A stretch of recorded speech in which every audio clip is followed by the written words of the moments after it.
Hello everyone and welcome back to Always Watching. Today we are discussing the remarkable documentary Life After. Briefly, the film revisits the case of Elizabeth Bouvia, whose fight for the right to die sparked a national debate over morality, autonomy, and the law. The documentary weaves in Elizabeth's life over the years, as well as stories of people most impacted by her case, to explore how the issues at the heart of this case have either evolved or worsened since her time. The documentary primarily focuses on Canada to trace the legal and social evolution of this law. This was a deeply insightful and relevant documentary. I have personally been very disturbed by how normalized this idea of medically assisted dying has become. At the time of Elizabeth's case, the idea of someone taking their own life, let alone having the state facilitate that, was simply unthinkable. The documentary features several disabled individuals who have considered medically assisted suicide. In Canada, the scope of those eligible for medically assisted dying has actually expanded to include those that are not terminally ill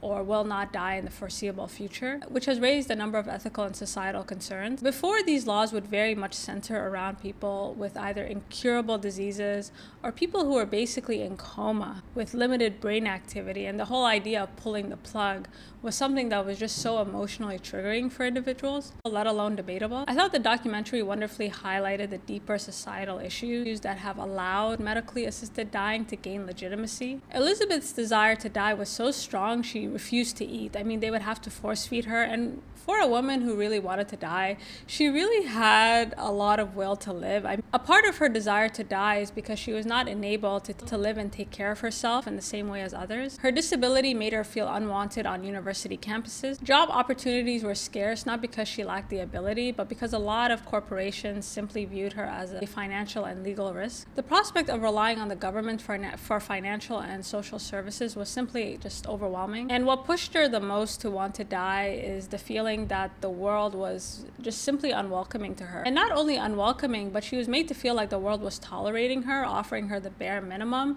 and expecting her to be grateful for it. The shame and this sense of worthlessness really pushed her to fight for the right to die. Growing up in Canada, I do believe that Canadians are more accepting and more open to people with disabilities. I have a younger brother who suffers from autism. There's nothing physically wrong with him. However, if the scope of medical assisted dying continues to expand, he would be eligible. And I think for families, it's very tough because they fight really hard to create a space where they are loved, where they are safe. And the state is essentially saying, you know what, you don't have to do that anymore. And rather than offer families support in order for them to thrive, they're making it socially acceptable to stop doing so. The documentary presents a range of different cases, some more severe than others, in order to explore and examine what truly constitutes a quality of life. Elizabeth's argument at the time was that her physical ailments rendered her mental abilities completely useless. She was made to believe that because she could not walk or run or physically take care of herself, that her life was essentially meaningless. On top of everything, she was in constant pain. Most people without a chronic illness suffer to cope with something as minor as a common flu. Now imagine your whole life being injected, force-fed,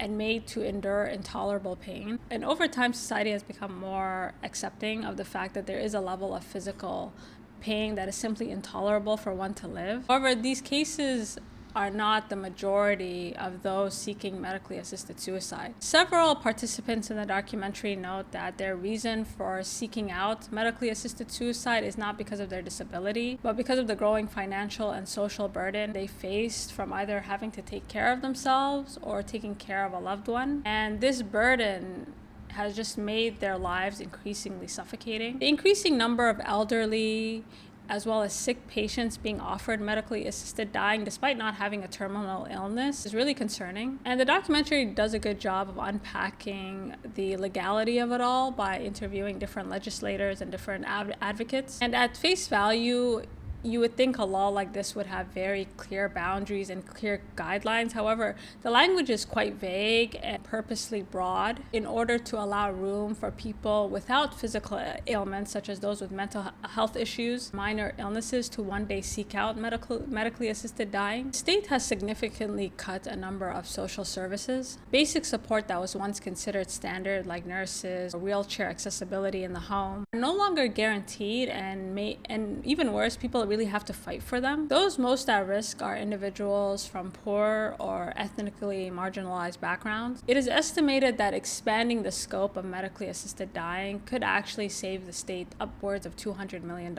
And when you consider this, you start to understand why Luigi Mangione did what he did by shooting the CEO of United Healthcare. We are living in a world that is making us sick and expecting us to pay for it. Trying to calculate the value of someone's life regarding healthcare has always been extremely problematic. People don't plan to get sick, and they don't really plan to grow old alone. Many families in the documentary describe having to fight for basic decency, as if simply asking for help diminished their value as a human being. I believe society has become a lot more hostile and unrealistic. Currently, our healthcare system is very underfunded, understaffed, and people are looking for someone to blame, and they often want to blame their neighbors for what is a systemic issue that has been growing for a number of years. And I think what disturbs me about these laws is what kind of society are we encouraging when a person can be discarded the moment they cost more to save than to let them live. And I think the expansion of medically assisted dying, especially to those with mental health disorders, really reflects a society that's becoming unwell. The growing lack of resources and support means that mental health issues are likely to continue to rise,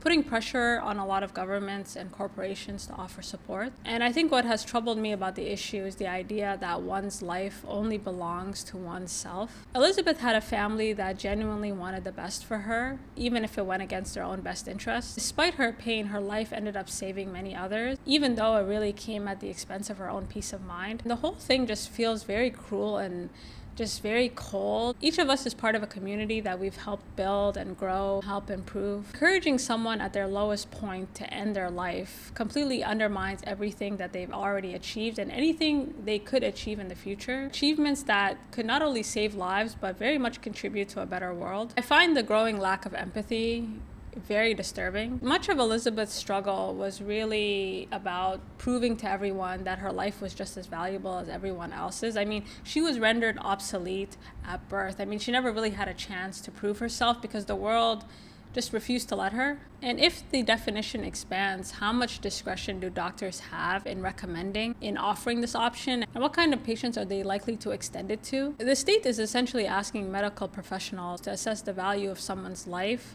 based on ailments that could potentially be resolved with more resources and support. And looking at the state of the world today, it's becoming increasingly difficult to simply survive. Acquiring basic necessities has become an uphill battle for a lot of people, which has simply diminished the ability to even increase your quality of life. And I think what I'm disturbed by the most is the way the law is almost romanticizing death as an altruistic option. Much of Elizabeth's case really revolved around the value the state placed on Elizabeth's life, not the value that she placed on her own life. Elizabeth always knew she was capable of more, just not in the world that she was living in at that moment. However, in her case, the state was not pressuring her to die. She was pressuring the state to allow her to die. And now, decades later, the state has actually taken the opposite approach. They are now encouraging others to die in order to save resources. The documentary doesn't advocate for or against medically assisted dying. Instead, it unpacks the practical applications of this law to show how it has the potential to erode the value and dignity of